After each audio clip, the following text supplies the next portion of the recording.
Hello, beautiful souls. How are you doing? I hope all is well. So, as you saw in the Stitch video, I want to give a little of my 2 cents on that. I will say that that person she was describing, especially when she's singing the angry part and stuff, that was me. That's part of my testimony.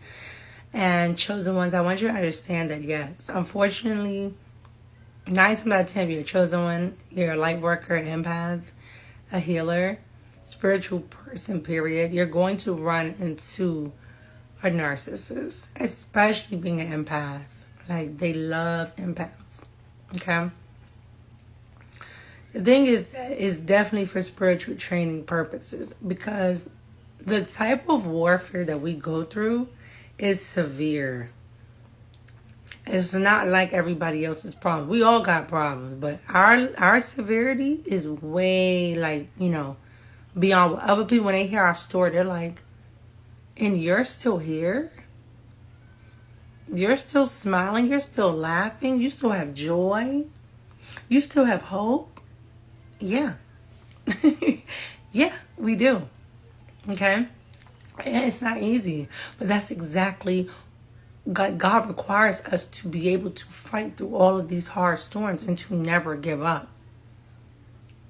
If you're just this really soft and highly emotional and so super sweet, how are you going to get through battles?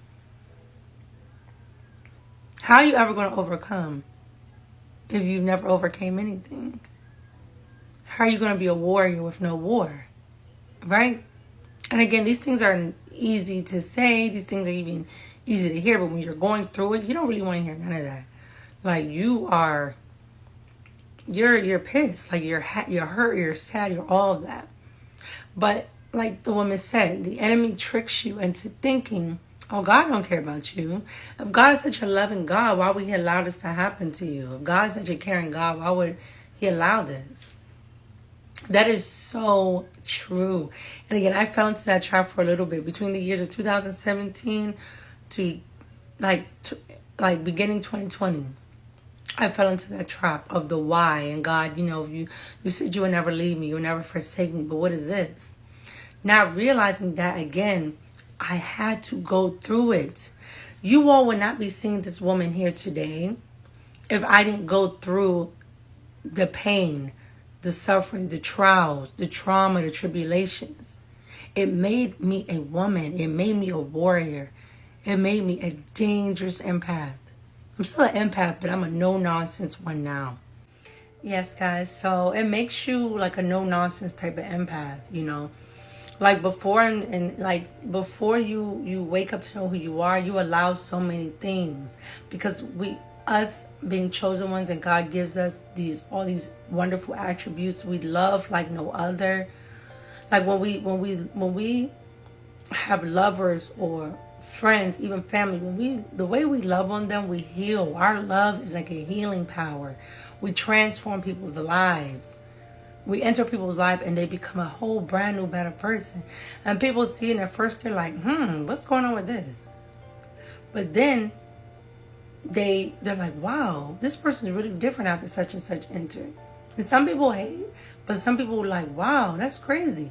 But it's because, again, God gave this to us. We have a God-like presence to us. And people just don't understand it. But like I said, the way that we love is out of this world.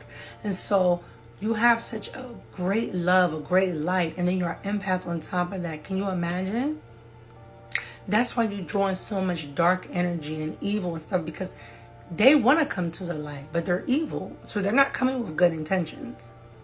And so when you meet that narcissist, when you meet that person that is just the ultimate disgust, they kind of break us. It's like that break.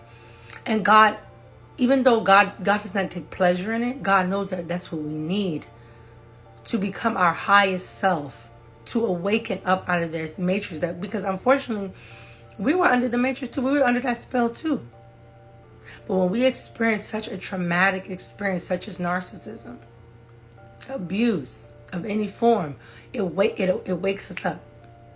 And it forces us to become more no nonsense, to become more aware of the spiritual realm, to wake up and know who we are. So we need that. As painful as it is, it's needed. I was raised by a narcissist. I married a narcissist. I ended up talking to another narcissist.